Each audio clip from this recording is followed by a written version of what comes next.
जी दोस्तों, तो फिर खेसारी लाल यादव का आज सुबह पोस्टर भी लॉन्च हुआ है फेसबुक पेज से और टीजर भी आ चुका है। इस टीजर का नाम है टिकुलिया मारे जान, जो कि अनंता म्यूजिक वर्ल्ड चैनल पर आएगा ये वीडियो। जो कि टीजर आ चुका है, 2 घंटा हो चुका है टीजर के आया हुआ। 2 घंटा में वही 40,000 व्यू भी आया है। और ये फुल वीडियो जो है कल सुबह 2 तारीख को 6:30 में आएगा। ये सॉन्ग खेसारी लाल यादव और शिल्पी राज ने गाए हैं, ये दोनों मिलकर। और इसमें एक्ट्रेस जो है वो रानी है।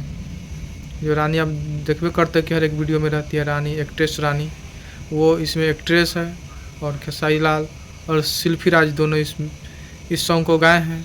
और इस सॉन्ग को लिखे हैं टुनटुन यादव। टुनटुन यादव जो राइटर है वो इस सॉन्ग को लिखे हैं।